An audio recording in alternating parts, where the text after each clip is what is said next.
Hello everyone, শুভ সকাল বন্ধুরা। কেমন আছো তোমরা? আশা করছি সবাই খুব ভালো আছো। আমরা মোটামুটি ভালো আছি। আমি আলপনা, আমার নতুন আরও একটি ব্লগে তোমাদের সবাইকে জানাই অনেক অনেক স্বাগত আর অনেক অনেক ভালোবাসা। আজকের দিনটা হলো মঙ্গলবার। এখন ঘড়িতে সময় সকাল 7:30টার মতো হবে। সকালে সমস্ত কাজকর্ম কমপ্লিট হয়ে গেছে। উঠেছিলাম সেই 6টার সময়। তারপর ফ্রেশও হয়ে নিয়েছি। মেয়ে আজকে টিউশন গেছে, যদিও শরীরটা খুব একটা ভালো নয়, তবুও গেছে আর কি। কয়েকদিন মানে একটু কালকের থেকে একটু ভালো আর কি।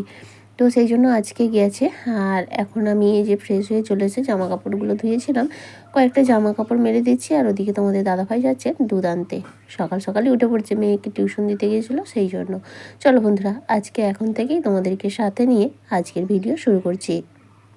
ওদিকে চাটা বানিয়ে রেখে চলে আসলাম ঘরে, বিছানাটা গুছিয়ে নিচ্ছি, কারণ তোমাদের দাদাভাই এখনও দুধটা নিয়ে আসেনি সেই কারণে।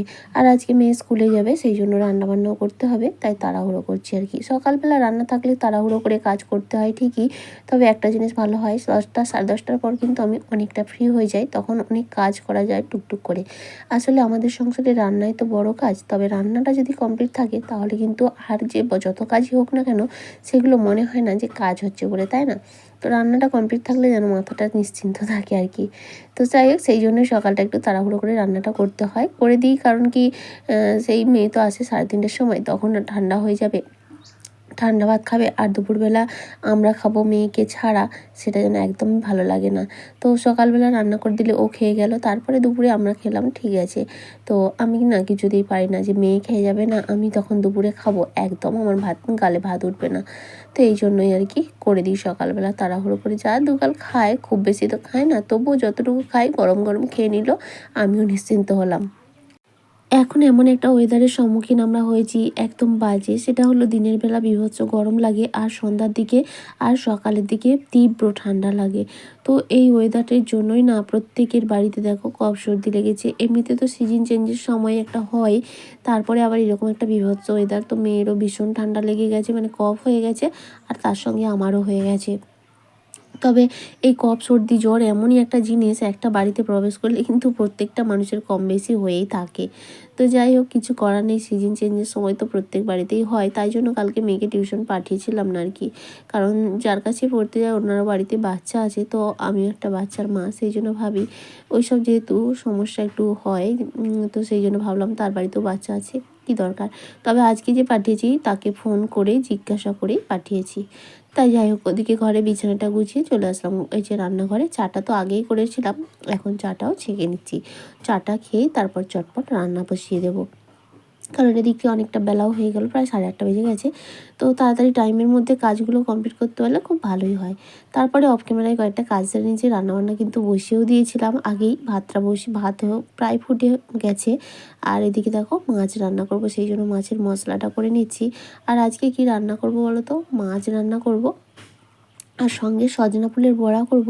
তবে সেটা কিন্তু এখন না, বেলার দিকে করব, মানে এখন ওইগুলো করতে অনেকটা সময় লাগে, তো তাই ভাবছি ওটা এখন করব না, সেই দুপুরে যখন আমরা খাওয়া দাওয়া করব তখন করব, তাহলে গরম গরম খেতে ভালো লাগবে। আর এই বড়া বা যে কোনো জিনিস, বড়া জাতীয় কোনো জিনিস না গরম গরমই ভালো লাগে, ঠান্ডা হয়ে গেলে একদমই ভালো লাগে না, তাই না? আমার তো ভালো লাগে না।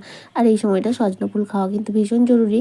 আর কয়েকদিন তো মাত্র পাওয়া যাবে, আর তারপর ডাঁটা হয়ে যাবে, আর ফুল পাওয়া যাবে না। তবে সেই যে একদিন হয়েছিল, তারপর একদিন তরকারি করেছিলাম, একদিন বড়াও করেছিলাম, আজকেও বড়া করব। তো সেটা পরে, এখন আপাতত মাছটাই রান্না করি, তারপরে দেখা যাক, আর একটা যা হোক কিছু করতে হবে আর কি। আর এদিকে দেখো, তোমাদের সঙ্গে কথা বলতে বলতে আমার রান্নাবান্না কিন্তু কমপ্লিট। সমস্ত রান্নাটা কিন্তু দেখালাম না, অফ ক্যামেরায় সবটা করে নিলাম। তো আমার কিছু টুকটাক কাজকর্ম রয়েছে ব্যাংকের, আজকে কিছু টাকা পয়সা জমা দিতে হবে। জমা দিতে হবে বলতে কি বলতো, আমরা তো গ্রামের মেয়েরা না, বউরা 10জন করে মেয়ে সহায়ক দল করি।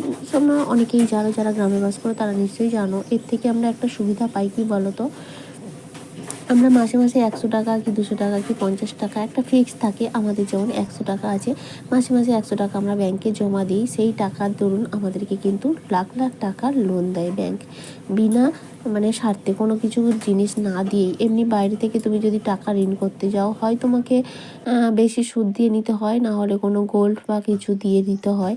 তবে এক্ষেত্রে কিন্তু আমরা অনেকটা কম সুদ পাই এবং লাখ লাখ টাকা লোন নিতে পারি। আমরা হয়তো লোন চলছে জানো তো, আজকে সেই তার কিস্তি আর কি, সেটাই আমি হিসেব করে জমা দেবো আজকে, সেই জন্যই। আমাদের মতো নিম্ন মধ্যবিত্ত পরিবারে এককালীন অনেক টাকা পাওয়া কিন্তু জোগাড় করা বা জমানো সেটা আমাদের সাধ্যের বাইরে, স্বপ্নই বলতে পারো। কিন্তু এমন মানে কোনো কিছু করতে গেলে কিন্তু আমাদের ওই এককালীন অনেকটা টাকাই দরকার হয়।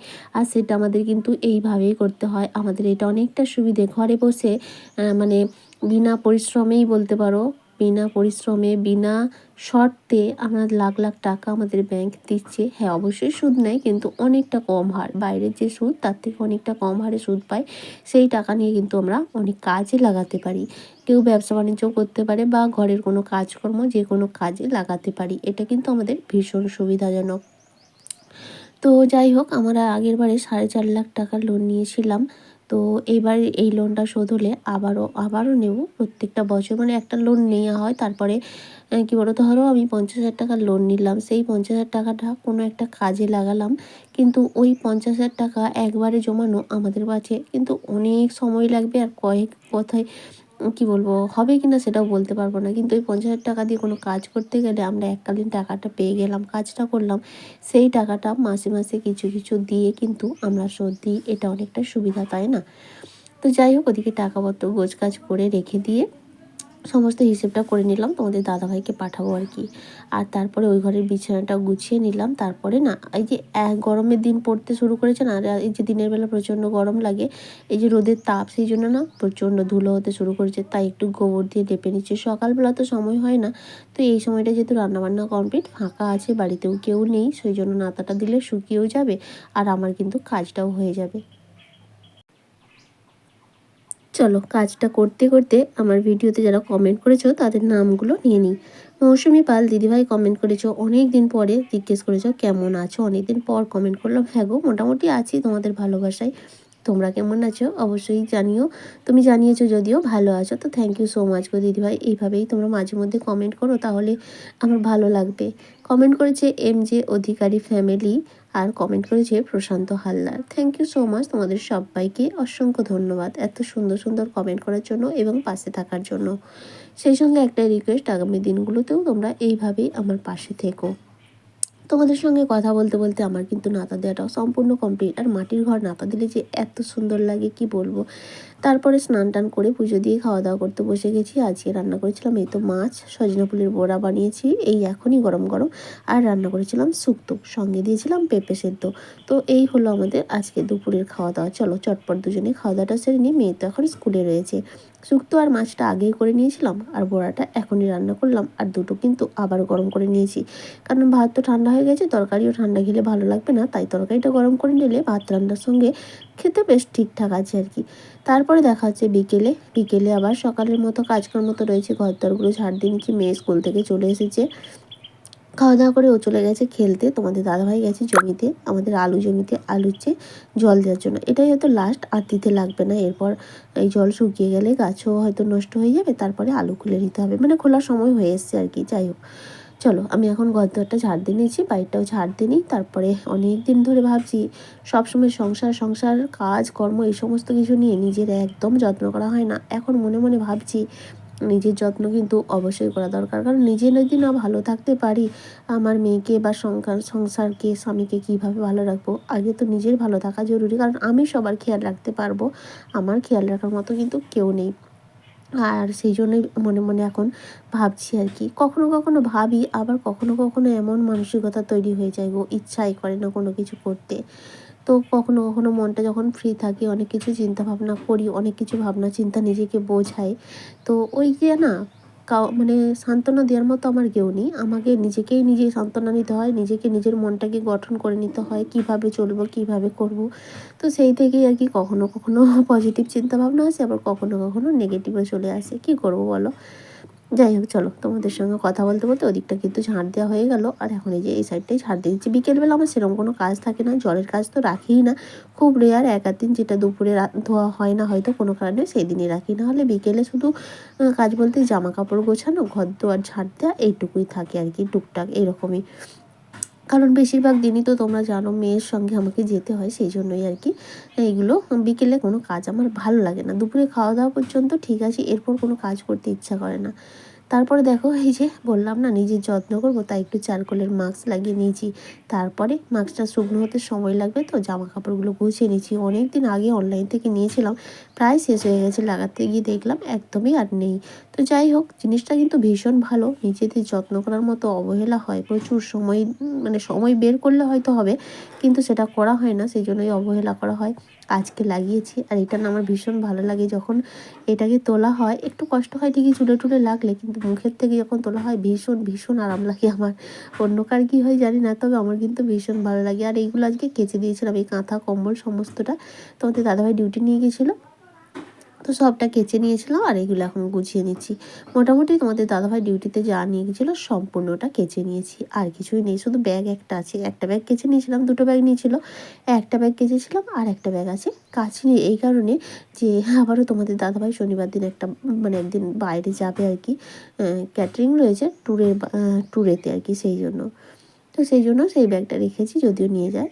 আর তারপরে এই যে এই কাঁথা কম্বলগুলো এই ঘরে রেখে দিচ্ছি, কারণ কি তোমাদের দাদাভাই যখন নাইট ডিউটি যায় এগুলো নিয়ে যায়। আর যেখানকার জিনিস সেখানে এখন জায়গা মতো রেখে দিচ্ছি। আর তারপরে চলে এসেছি, দেখো শুকনো হয়ে গেছে।